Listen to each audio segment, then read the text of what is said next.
Olá pessoal, então bem-vindos à aula prática 1 da disciplina de estruturas metálicas. É a professora Mona Lisa, né, que está gravando essas aulas adicionais, que tem como principal objetivo auxiliar vocês no desenvolvimento do trabalho prático, tá?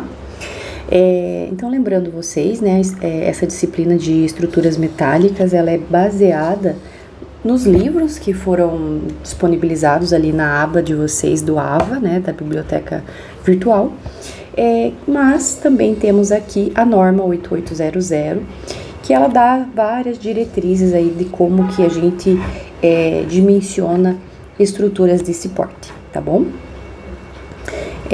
Bom, então a gente vai iniciar nossa conversa aqui sobre as propriedades do aço estrutural, tá?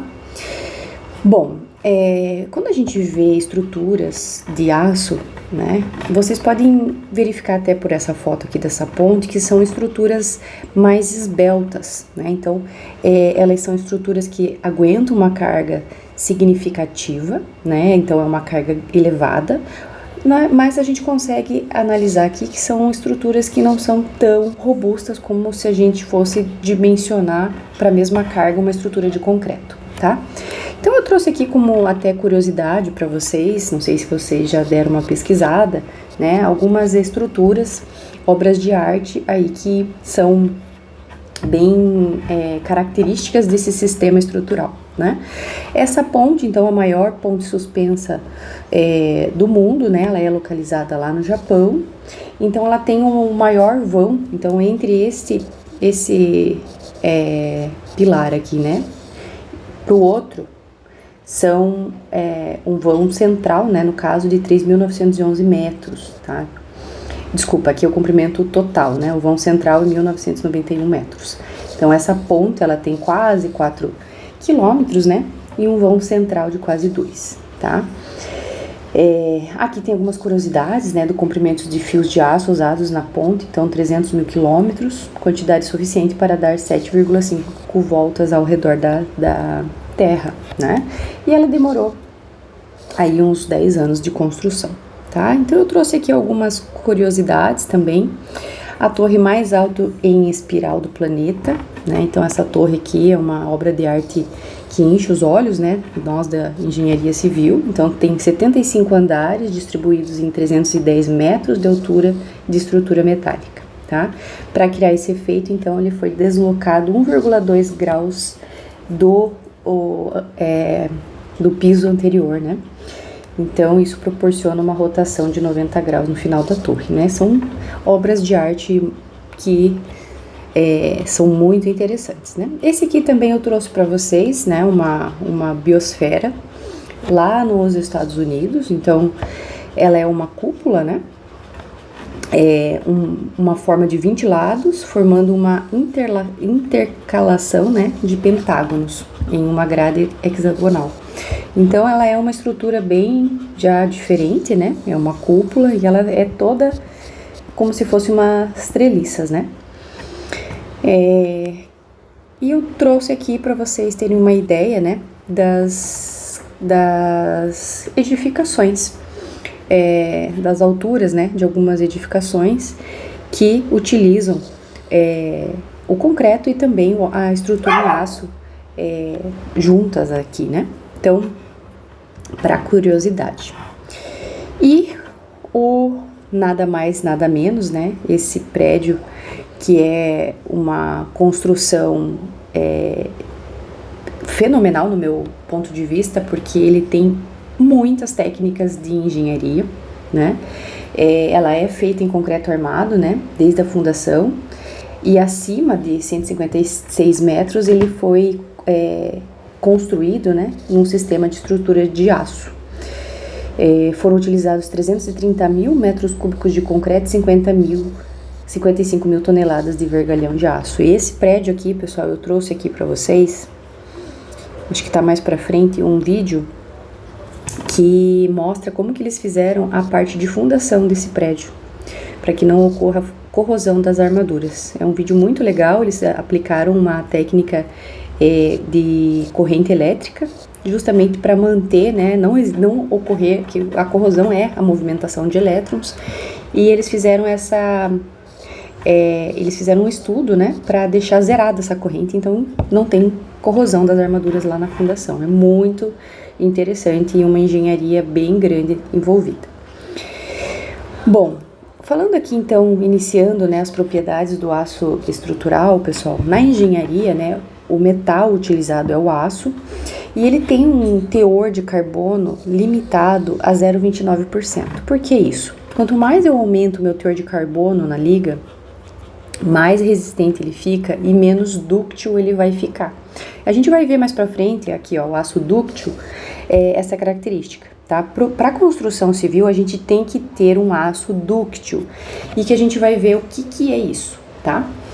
Então, ó, sabemos, né, que o aço carbono é o principal elemento responsável pelo aumento da resistência do aço, contudo, essa limitação proporciona um aço dúctil, ou seja, teores mais elevados podem causar redução da ductibilidade e da soldabilidade, tá? E a gente vai ver o que é um aço dúctil mais pra frente.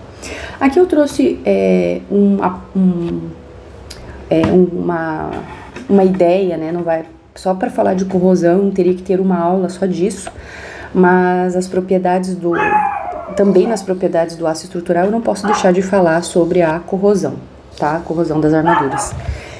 Pra gente, nós, né, da engenharia civil, a gente tem que cuidar, né? Não adianta a gente executar toda a obra, a estrutura, né, no sistema de metálico, né? E não cuidar, por exemplo, com uma corrosão galvânica, que é um caso bem complicado e bem o engenheiro tem que saber, né? Então aqui é um caso de metais diferentes, de ligas diferentes que vai ocorrer aqui uma corrosão pontual, nesse caso, né? E isso se chama corrosão galvânica, né? Aqui eu trouxe alguns outros tipos, né, de corrosão. Corrosão uniforme, então quando gera uma corrosão uniforme no aço, corrosão em placas, então a gente tem aqui um ponto ali de placas, alveolar, né, com furos. Então essa questão de cuidar com a corrosão é muito importante, né? Eu trago aqui algumas, rapidamente, né, como eu falei, alguns processos que a gente pode usar, né, para cuidar da corrosão. Claro que como eu falei aqui, daria uma aula bem extensa, né, pra gente discutir isso, mas a gente tem pintura, né, galvanização e o eletrodo de sacrifício. Não sei se vocês já ouviram nessa técnica, mas ela é muito interessante, né? Eletrodo de sacrifício, se vocês nunca pensaram, né, por que o navio não enferruja se ele um metal no mar, né? Então eles utilizam a técnica de eletrodo de sacrifício, né? O que acontece? A gente tem uma escala de nobreza de metais. Se vocês procurarem sobre isso, então a gente tem lá vários tipos de metais, né? Então a gente tem do mais nobre até o menos nobre. O que quer dizer? O menos nobre vai corroer antes do que o meu metal mais nobre. Então quando a gente faz essa técnica de eletrodo de sacrifício, a gente constrói, por exemplo, o navio com uma liga, né? De um nível aqui mais elevado, do níveis de metal, né? Então a gente vai fazer o navio com este metal. E o eletrodo de sacrifício, ele vai ser justamente uma liga aqui mais baixa, porque o que a gente quer? A gente quer induzir a corrosão nesse material aqui. E daí o que acontece? Quando começar a ocorrer a corrosão nesse material, a gente vai substituir esse material aqui e não substituir o casco inteiro do navio, né? Então eles são colocados em lugares estratégicos do navio, que são trocados essas placas com o passar do tempo, né? Então aqui, ó, também são eletrodos de sacrifício utilizados na construção civil, tá? Então a gente pode utilizar eletrodo de sacrifício. O que está acontecendo? A gente quer que corroa esse aço aqui, ao invés de corroer o aço que está fazendo a sustentação da obra, né? Então é muito interessante esse tipo de técnica, para vocês terem aí como um segundo tema, né, para dar uma pesquisada. E aqui nas torres, né, eu trouxe para vocês essa imagem que eles utilizam principalmente a galvanização, tá? Aqui que eu falei para vocês, ó, que temos aqui o vídeo da fundação, né, do Burj Khalifa. Então deem uma olhadinha, tá, nesse vídeo que é bem interessante, que eles falam sobre essa questão da corrosão das armaduras, tá? E aqui algumas outras técnicas que a gente pode tá aplicando, né, nas nossas estruturas. Então, a gente tem a tinta intumescente, né, que é o que acontece? A gente passa essa tinta e quando ocorre, né, uma corrosão aqui, ou uma questão de fogo, né, ela vai formar essa película aqui, né, e não vai deixar que isso vá lá pro ferro, né, ela forma uma proteção. A gente tem também a argamassa jateada, que a gente protege o aço, então, desse problema de corrosão e de fogo, né. E aqui também proteção da alvenaria com concreto, então, pensando, né, de uma resistência maior ao fogo, a gente pode enclausurar aqui a nossa estrutura metálica com concreto para aumentar essa resistência, tá? Em alguns casos é necessário, né? Então, para resistência a fogo, a gente tem essas questões aqui, né? Essas alternativas. Então, a tinta intumescente, né? Que vai dar uma resistência maior aí à nossa estrutura, a jateada e a proteção em alvenaria de concreto, tá? Bom, as propriedades mecânicas, pessoal. Aqui a gente chega naquela questão da ductibilidade do material, tá? Prestem bem atenção nessa parte aqui, que os nossos exercícios, a maioria vai sair tudo desse gráfico, tá? Então, o que a gente tem aqui, tá? A gente tem um gráfico que ele tá no eixo X aqui, ele tá em deformação, né? Ou seja, o quanto que esse aço se deforma. E aqui no eixo Y está uma tensão, né? Então, uma tensão que está aplicada ali nesse aço. O que acontece? Imagine, então, uma barra de aço, tá? Que a gente coloca dentro da estrutura. Essa de barra de aço, a gente está fazendo um ensaio de tração. Então, o ensaio de tração vai ser... A gente vai puxar essa barra, certo? A partir do momento que a gente está puxando, a gente está tendo uma tensão aqui, né? Tensão, força por área. Então, a gente tem uma força na área de aço, né? Então, a gente tem uma tensão. Quando a gente vai aumentando essa tensão, o que acontece? O meu aço, ele vai começar a esticar, certo? Ou seja, né, falando mais bonito, ele vai alongar, certo? Então, se eu medir aqui, ele vai ter um tamanho maior, né, do que do meu início do ensaio. Né? Então, aqui, por isso que está em milímetros, certo? Então, pessoal, quando a gente começa a ter essa deformação, vamos pensar que a gente está aqui no começo desse gráfico, né? Então, a gente aumentou um pouquinho a tensão ali da nossa barra, né? E ela teve uma deformação aqui. Então, eu tive uma tensão 1 e uma deformação 1, tá? Então, a gente parou aqui no gráfico. Se eu parar aqui a prensa, esse aço, tá? Ele vai voltar a esse tamanho inicial dele. Então, eu vou parar aqui a força de tração, vou zerar. Então, o que ele vai acontecer? Ele vai voltar lá no tamanho que ele estava, certo? Essa característica, se vocês lembrarem, já está escrito ali no gráfico, é devido à fase, à região, né? Elástica do material. Então, quando eu estou nessa região aqui, ó, elástica, significa que quando eu terminar eu fiz uma força de tração aqui, 2 agora.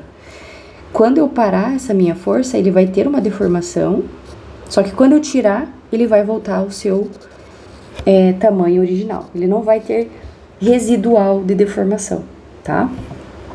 A partir do momento que eu passo dessa região aqui, ó, do meu FY, que a gente vai usar bastante essa nomenclatura, a partir daqui, o que acontece? Aqui, se vocês olharem, ó, toda essa região aqui, ó, eu não aumento a minha tensão, tá? Eu tô com a minha tensão 3 aqui. E o que tá acontecendo? Eu tô deformando tudo isso aqui, ó, sem aumentar a minha tração lá na prensa. Aí vai chegar um momento aqui, ó, que ele vai começar a aumentar. Nesta região aqui, se eu parar o meu esforço na prensa, o que vocês acham que vai acontecer? Eu vou voltar ao meu estado inicial aqui ou eu vou ter deformação residual. Nesta fase aqui, pessoal, a partir desse ponto aqui para cá, eu sempre vou ter deformação residual, tá? Por isso que o nosso aço de construção, a gente dimensiona nessa região aqui. A gente não quer aço dilatando na construção e ficando dilatado. A gente quer um aço que dilata e que volta. Então, a gente sempre vai trabalhar nesse ponto aqui, tá? Então, nesse caso aqui, eu vou continuar aqui o meu desenho agora a partir desse ponto do gráfico, tá? Deixa eu até apagar esse aqui, que ele não vai mais voltar ao tamanho inicial agora. Quando eu estiver nessa região aqui, que a gente chama de fase plástica, e, digo mais, é o nosso patamar de escoamento, gravem esse nome, né? Aqui tá escoamento, mas é patamar, né? Ele faz um patamar aqui de escoamento. Ele vai estar dilatando, né? Deformando aqui, e eu nem tenho mais, nem tô colocando força, tá? O meu vetor de força tá igualzinho aquele do meio ali, tá? Não aumentei e ele continuou expandindo, dilatando, né? Quando a gente tá aqui na fase de endurecimento por deformação, e nessa região, que é nessa região aqui, ó, o que tá acontecendo? Tá acontecendo, tá tendo mudança nas propriedades do metal, tá? Então, devido a essa atração, ele vai começar a mudar internamente lá a sua estrutura molecular. Passando desse ponto aqui, ó, a gente tem aqui uma região chamada estricção. Estricção, pessoal, se a gente fizer isso, dá pra ver no ensaio. Quando a gente tá fazendo esse ensaio, ele vai começar a afinar assim, ó, o aço. Ele vai fazer uma redução da área ali, tá? Que é justamente o que tá no desenho aqui, ó. Ele reduz, né? Aqui tá bem exagerado, mas na prensa a gente vê uma redução, mas não tão grande, né? Então, essa redução aqui, ó, é a estricção. E é onde ele vai romper. Vai romper bem ali. Então, aqui, ó, é o colapso, né? Que é onde ele rompe, tá? Então, este gráfico aqui é um gráfico de um aço que é de construção e apresenta ductibilidade. Ele é dúctil, tá? Gravem isso. O meu aço, ele tem que ser dúctil. Por quê? Porque imagine que a gente tá fazendo o dimensionamento da estrutura aqui. E ele tem tudo isso aqui, ó, para percorrer de energia antes de romper. Então, eu tô a favor da minha segurança, tá? Então, se a gente fizer a área desse gráfico aqui embaixo, fizer uma integral desse gráfico aqui, a gente vai ter a energia total para romper. Então, ele é um aço que é bom para construção, né? Ele é dúctil, ele vai... Lembra, vocês já ouviram falar que a estrutura, ela avisa antes de romper? É isso. Porque quando o aço entrar na fase plástica, aqui que ele vai começar a deformar, ele vai começar a dar fissura lá no pilar, na viga. Ele vai dar um monte de manifestações que a gente vai começar a ficar na dúvida. E esse negócio aí vai cair. Tá deformando, né? Não voltou ao normal. Então, passou da minha região que eu fiz aqui toda a minha... o dimensionamento, tá? Bom, então aqui mais limpo, né? Então a gente vai sempre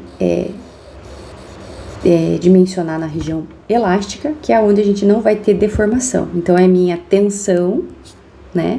Tensão elástica, e aqui a tensão mais elevada. Essa tensão aqui, que é a última que a gente chama, é onde ele mais resiste. É o valor máximo do aço, né? Porque aqui daí ele só vai diminuir e vai romper. Então, esse valor aqui me interessa, que é o valor da região elástica, né? Do patamar de escoamento. E aqui é a minha tensão máxima, ok? E, como a gente tá aqui numa região que é uma reta, né? A região elástica, se vocês lembrarem lá de geometria, né? Se a gente fizer aqui, ó, pela lei de Hooke, acho que já lembram dessa palavrinha, né? Lei de Hooke, que é justamente essa região elástica aqui. Se a gente fizer, então, é um triângulo, né? Se a gente fizer aqui, ó, a diferença, né, da tensão, né, que é isso aqui, ó, tensão pela deformação, deformação, a gente tem o módulo de elasticidade do material, tá? Que para os nossos aços estruturais é 20.000 MPa ou 20.000 kN por centímetro quadrado, tá? Então é desse gráfico, depois de toda essa historinha aqui, é que a gente acha o valor do módulo, tranquilo? Bom, para o cisalhamento, que é a questão, que é o corte, né? Aqui a gente estava na tração, então eu tenho um aço que eu tô tracionando, certo? Tô puxando ele. Aqui, pessoal, cisalhamento, imagine que eu tenho um aço aqui e ele tá submetido a um esforço que ele pode rasgar. Então ele vai fazer, vai ter desse lado aqui, eu tenho um vetor indo para lá e desse de lado para cá. Então ele vai deslizar, né? Cisalhamento. Cisalhamento, o que a gente vai ter? A gente vai ter uma inclinação diferente aqui do meu gráfico, né? Ele vai ter lá o nosso patamar, vai mudar aqui, vai romper, né? Então ele vai mudar a inclinação. Aqui também, ó, tensão por deformação, tá? Se eu tenho o meu módulo, que eu acabei de mostrar para vocês como é que calcula, né? Que a gente tem essa equação aqui para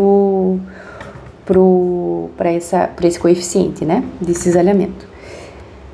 A gente tem esse valor aqui, ó, o coeficiente de Poisson, que a gente usa para o aço de 0,3 em regime elástico, que é aquele regime aqui do início do gráfico, né? Então, fazendo a substituição aqui, a gente tem, ó, o cisalhamento de 7.692 kN por centímetro quadrado, tá? Só para vocês terem noção de valores. E aqui o gráfico da compressão, o que a gente tem, o que eu posso resumir aqui para vocês. Então, aqui é onde a gente estava falando até agora, tá? Deformação, contração. Aqui eu tô alongando, né? Ó, tração. Eu tô alongando o meu material, certo? Então, ele vai esticar. E o que vai acontecer, que a gente viu num dado momento no gráfico? Vai acontecer a estricção, né? Que é a redução da nossa área aqui, né? Pelo esforço de tração, certo? Quando a gente está na compressão, a gente está com aquele aço. Agora o vetor ele está comprimindo aqui, né? Estou tendo uma compressão. Então, qual que é a grande diferença? Ao invés de ter essa estricção do aço, ele vai reduzir e ele vai ficar gordinho, né? Porque eu tô comprimindo ele. Então, ele vai aumentar de área aqui, certo? Então, ó, aumento de área. Então, aonde a gente tem aqui a nossa estricção na tração, na compressão a gente tem o nosso aumento de área e o nosso esmagamento, tá? O valor de resistência na tração e compressão, pessoal, considera-se o mesmo valor, tá? Porque o aço ele é industrial, feito na indústria, né? Então, as características mecânicas não mudam tanto. E aqui eu trago um resuminho, então, dos valores que a gente discutiu até agora. O que tem de mais, de novo aqui, é o coeficiente de dilatação térmica, tá? O valor e a massa específica, ok?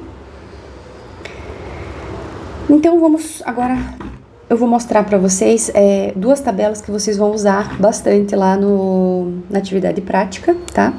Então, quando eu falar para vocês lá, a gente está fazendo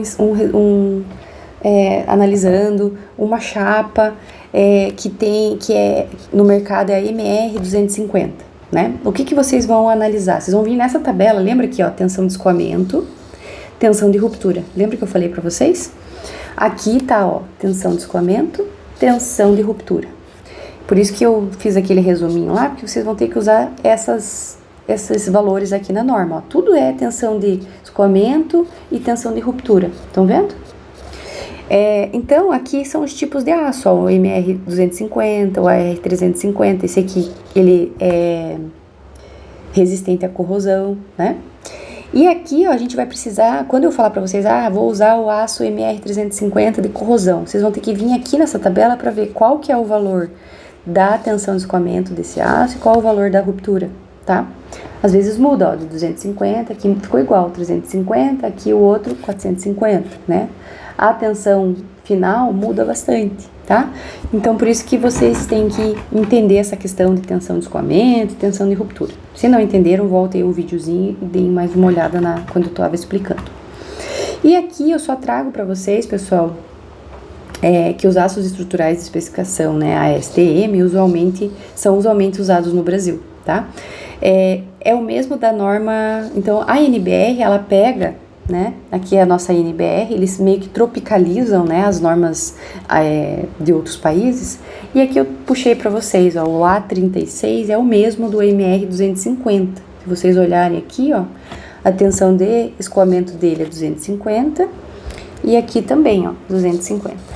E a última, de 400 a 550, aqui tá, ó, de 400 a 560, tá?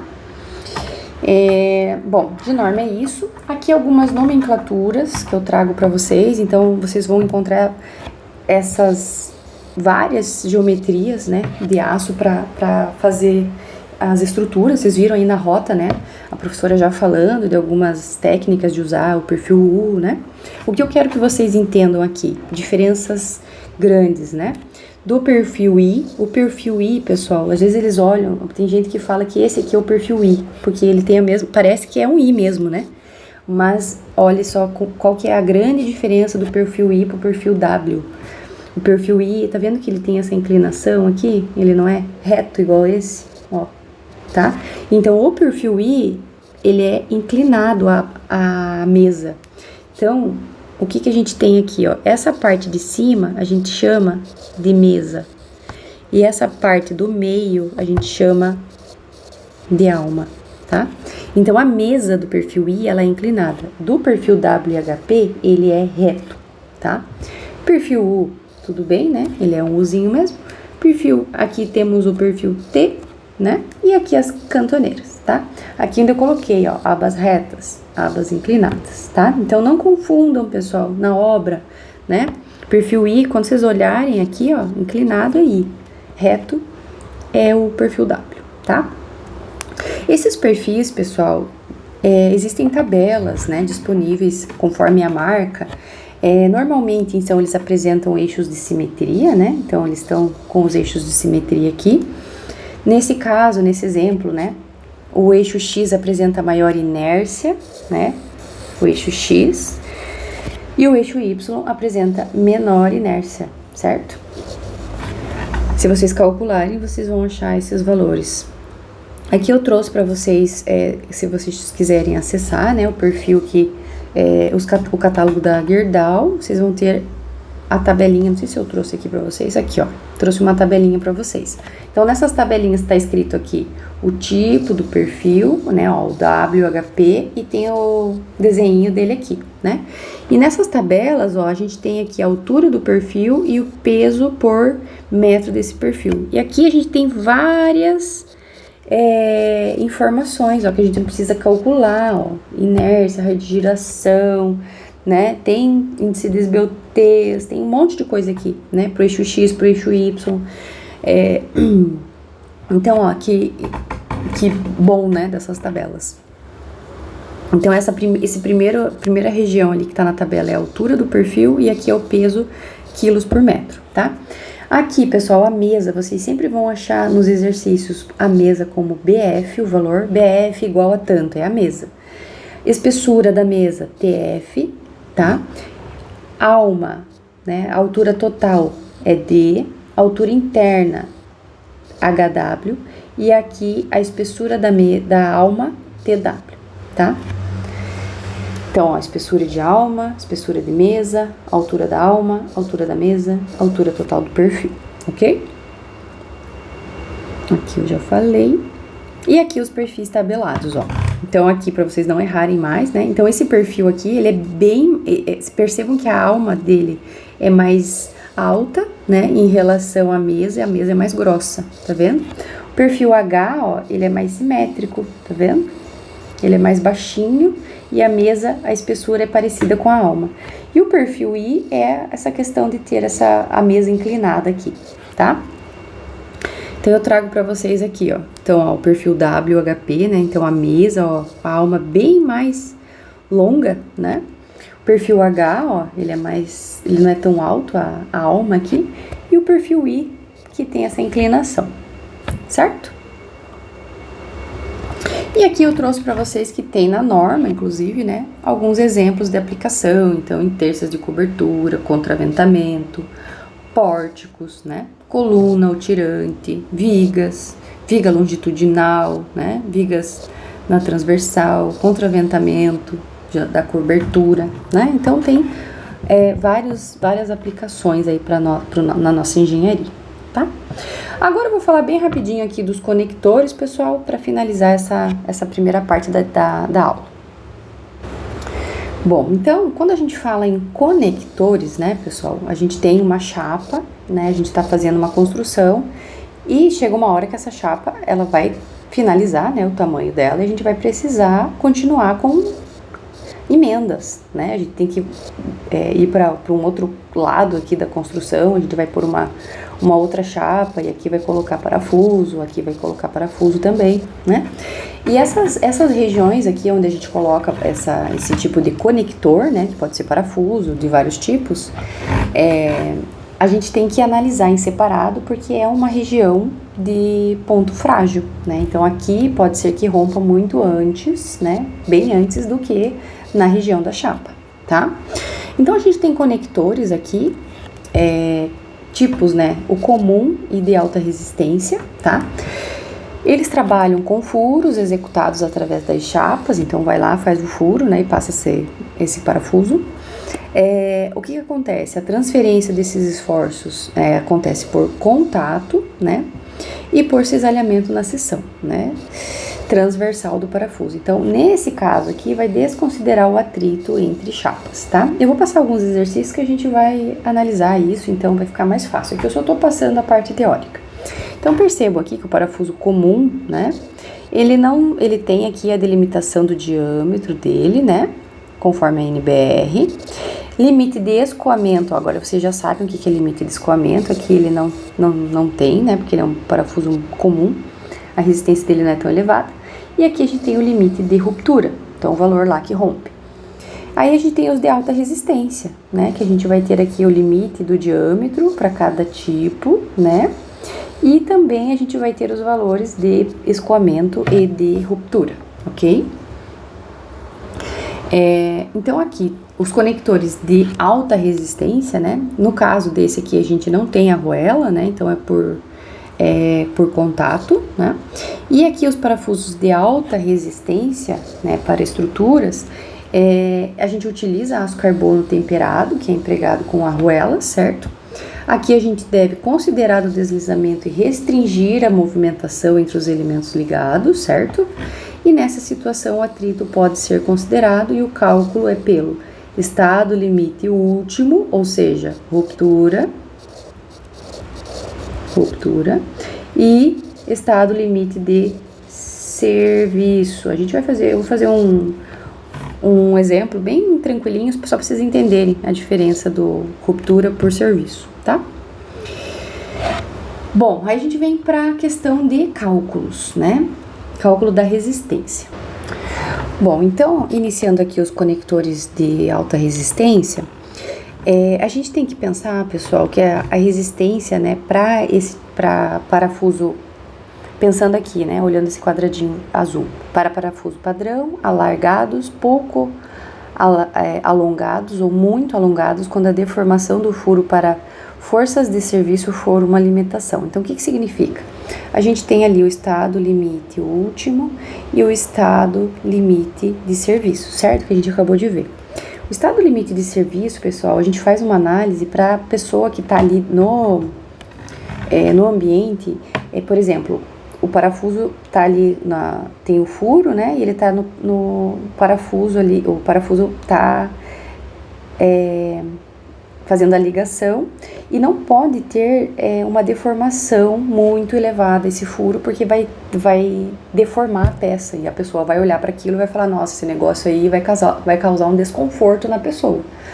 Antes causa o desconforto para depois romper, né? Então o estado limite de serviço é nessa ideia, né? Ninguém fica embaixo de uma viga que está com uma flecha gigante, porque não sabe se foi foi dimensionado para aquilo ou se vai cair mesmo, né? Então, o estrado limite de serviço tem que deixar os usuários seguros, certo?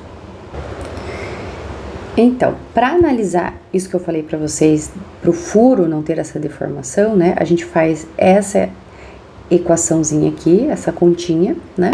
E esse resultado ele tem que ser menor ou igual a essa outra equaçãozinha, né? Então, o que que é? A força resistente, né, de cálculo, né? Tanto pode ser por esmagamento ou rasgamento, né? Análise da pressão de contato. Então, o que que a gente vai ter que ver aqui, ó? Resistência à ruptura do aço do elemento. Lembra lá? O valor FU daquela tabela, que é o final, né? O que ele mais resiste. Resistência entre a borda do furo e o furo adjacente a esta borda. Então, a distância, né? A gente tem a chapa, tem o furo. Então, é a distância, né? Do furo aqui até a borda do furo e o furo adjacente à borda, meu Deus, e o diâmetro do furo aqui, né? Então, nós temos aqui o diâmetro do furo e a espessura do elemento, certo? E ele vai ser dividido, pessoal, pelo coeficiente aqui, ó. Esse coeficiente de ponderação normal é o valor de 1,35, tá? Que é o gama alfa 2, beleza? Vamos para o próximo. Então, aqui, ó, aqui é uma outra análise, né? Quando a deformação do furo para forças de serviço, né, ELU, não for uma limitação, né? Então, quando a deformação, então pode deformar um pouquinho, tá?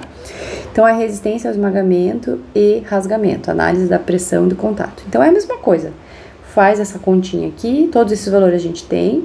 Se der menor ou igual a essa outra equaçãozinha aqui, ele tá dentro da força resistente de contato para este caso aqui, que pode deformar um pouquinho. E a combinação aqui, o coeficiente é 1,5, tá? E, por último, e não, é o último? Não, tem mais um aqui. Tem este, então, parafuso alongado na direção perpendicular à força, né? Então, eu tenho parafuso alongado, né? Eu até apaguei ali o parafuso e vou colocar como se fosse uma chapa aqui, ó. Pra não ficar tão grande o parafuso ali, né? Então, aqui vai estar o parafuso, né? Agora ficou melhor. E a força, pessoal, ela tá perpendicular aqui, né? É isso que quer dizer. Tanto puxando ou comprimindo aqui, né? Então, a resistência ao esmagamento e rasgamento. Análise da pressão de contato, parafusos alongados na direção perpendicular da força. Então, quando eu tenho esse problema para resolver, uma força perpendicular, né, ao furo, a gente faz essa equaçãozinha aqui, tem que ser menor ou igual a esta equaçãozinha, tá? Aqui, o coeficiente é o 1,35 igual, tá? E aqui é tudo a mesma coisa, espessura, diâmetro, resistência entre a borda do furo e a adjacente à borda, tá? E aqui é o FU, que é lá da tabelinha, que depende do tipo do aço. E temos o último e não menos importante, que é quando o parafuso está tracionado, né? Então, quando ele está tracionado, a gente faz essa outra equaçãozinha aqui, essa outra análise, né? Como que a gente faz essa análise? Sumiu minha caneta aqui, deixa eu ver o que aconteceu aqui. Como que a gente faz essa análise? Deixa eu só ver aqui minha gravação, se tá